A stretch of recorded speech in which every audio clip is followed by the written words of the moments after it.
Сёння у нас дзень дрэнных навінаў. Беларусь нападзе на Украіну. Знакаміты Роберт Броудзі, вядомы як Мадзяр, папярэдзіў Лукашэнку аб расплаце. У Афрыцы ўспышка ліхаманкі Эбола, а ў нашу краіну везлі кантрабанду з яшчэ адным вірусам. Гэта праграма Белсат онлайн, і мы пачынаем.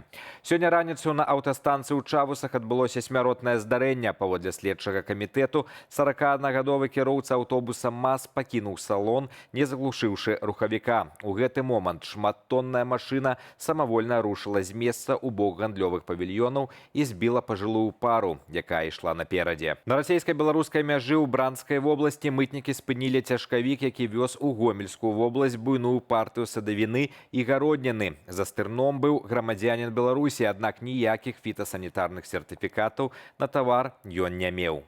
При правяранні азербайджанскіх таматаў спецыялісты выявілі смяротную пагрозу для ўраджаю – вірус рудой маршчыністасці пладоў. Гэта небяспечнае захворванне здольнае імгненна знішчыць плантацыі памідораў. Каб спыніць распаўсюд заразы, Рассельхазнагляд прыняў радыкальнае рашэнне. Больш за 10 тонаў прадукцыі былі цалкам знішчаныя, а на кіроўцу завялі адміністрацыйную справу. Вірусны груз да беларускіх паліцыяў не даехаў. Доходы беларусаў ізноў паскорылі рост. Паводле звестак Белстату за першы квартал гэтага года рэальныя наяўныя доходы насельніцтва, а гэта грошы, з якіх ужо вылічылі інфляцыю і падаткі, выраслі на 7,6%. Агулам за 3 месяцы жыхары краіны атрымалі больш за 46 мільярдаў рублёў.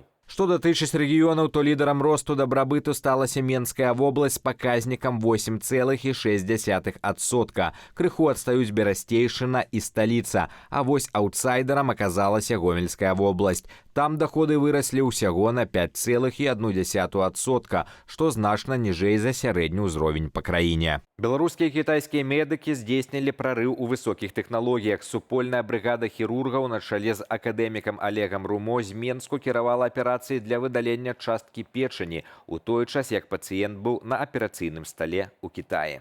Унікальная аперацыя на адлегласці 6000 кіламетраў сталася магчымую дзякуючы рабатызаванаму комплексу Медбот і развітой тэлекамунікацыйнай інфраструктуры, якая забяспечыла якасную перадачу звестак у рэжыме рэальнага часу. Бяспеку пацыента на месцы кантралявала кітайская каманда. Каштоўны досвед плануюць укараняць у Беларусі. Ужо бліжэйшым часам сталічныя хірургі змогуць дыстанцыйна выконваць найскладанейшыя аперацыі і навучаць калег у рэгіянальных і абласных шпіталях краіны. Пракуратура Магілёўскай вобласці правяла маштабную рэвізію аб'екту грамадзянскай абароны, праверыўшы амаль 100 бомбасховішчаў па ўсім рэгіёне. Вынікі паказалі, што далёка не ўсе абарончыя збудаванні, якія стаяць на балансе мясцовых арганізацыяў, гатовыя да прыёму людзей у выпадку надзвычайнай сітуацыі. Сярод асноўных парушэнняў няспраўнасць і негерметычнасць ахоўных дзвярэй, а таксама незадавальняльны стан фільтраў паглынальнікаў, якія павінны ачышаць паветра ад радыяцыйнага пылу і атруты. Акрамя таго, састарэлі спісы персаналу, адказнага за тэрміновы запуск сістэмаў вентыляцыі. Па выніках правярання пракуратура скіравала дакументы ў Магілёўскі аблвыканкам з патрабаваннем тэрмінова прывесці ўсе бомбасховішчы ў парадак. Камандуючы сіламі беспілотных сістэмаў Украіны Роберт Броудзі, вядомы як Мадзяр, выступіў з рэзкай і беспрэцэдэнтнай заявай. Сусветна вядомы камандзір-наватар назваў Александра Лукашэнку менскім гаўляйтарам Лукашэску, правёўшы аналогію з расстраляным румынскім дыктатарам. Пагрозы прагучалі пасля таго, як 14 траўня Расія здзейсніла адну з самых масаваных атак, выпусціўшы па ўкраіне больш за 700 ракетаў і дронаў, частка з якіх ляцела праз беларускую паветраную прастору. У Кіеве ад удару абрынуўся пад'езд жылога дому. Загінулі 24 чалавекі, у тым ліку дзеці. Броудзі падкрэсліў, што Кіеў фіксуе кожны расійскі шагат, які выкарыстоўвае тэрыторыю Беларусі. Суаўтар украінскага цуду выкарыстання беспілотнікаў рэзюмаваў: калідор для забойцаў раўняецца суудзелу, а наступным крокам стане каса – смяротная расплата за кроў мірных грамадзянаў Украіны. Напад Беларусі на Украіну – гэта толькі пытанне часу і кірунку ўдару. Пра гэта заявіў былы кіраўнік Міністэрства замежных справаў Украіны Дмытро Кулеба. Паводле дыпламата, нядаўняя заява Александра Лукашэнкі пра падрыхтоўку краіны да ваенных дзеянняў праўдзівая, а Владзімір Пуцін робіць усё, каб афіцыйна ўцягнуць Менск у гэтую вайну. Кулеба падкрэсліў, што Крэмль патрабуе ад беларускага боку паўнавартаснага ўдзелу ў вайне, таму перад украінскім камандаваннем застаюцца цяпер толькі дзве галоўныя невядомыя. Дзе менавіта і калі менавіта адбудзецца гэты удар. Батанічны сад сталіцы ператварыўся ў адно з самых прыгожых месцаў гораду. Там пачалося квітненне бэзу. Алеі калекцыйнага фонду афарбаваліся ў белыя, ружовыя і насычана-фіялетавыя адценні, а паветра прасякнутае чароўным водарам. Для аматараў прыгожых прагулак і фотасесіяў ідэальны момант. Навукоўцы нагадваюць, што гэты перыяд залежыць ад надвор'я і доўжыцца нядоўга, таму варта паспяшацца ў батанічны сад ужо цяпер. На ўсходзе Дэмакратычнай Рэспублікі Конга ўспышка ліхаманкі Эбола. Пра гэта піша BBC са спасылкаю на афрыканскі цэнтр кантролю і прафілактыкі захворванняў. Зарэгістраваныя каля 246 выпадкаў заражэння і 65 смерцяў. Пераважна ў золатаздабыўных гарадах Мангбуалу ды Руампара і ўсходняй правінцыі Ітуры. Паводле афрыканскага цэнтру кантролю і прафілактыкі захворванняў з 65 смяротных выпадкаў 4 былі зарэгістраваныя сярод пацыентаў з лабараторна пацверджаным заражэннем вірусам.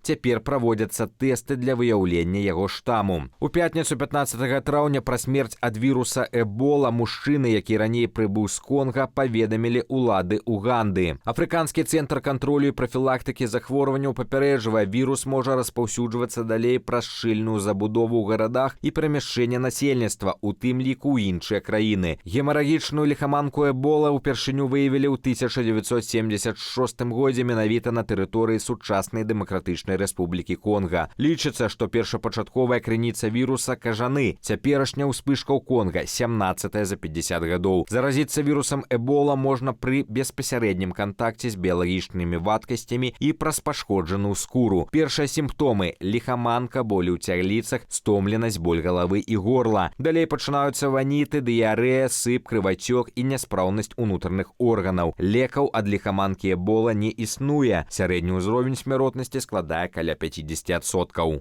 У нацыянальным аэрапорце Менску з'явіўся нетыповы госць – бабёр. Ён спакойна шпацыраваў уздоўж дарогі і вывучаў мясцовасць. Кадры з жывёлінай хутка сталі віруснымі ў тык-току, а карыстальнікі пажартавалі, што бабёр проста прыехаў сустракаць сяброўку. Без каментара. А вот чувак в аэропорту Минск-2 подругу приехал встречать. Боря! Боря! Тебе на 5-6 сектор надо.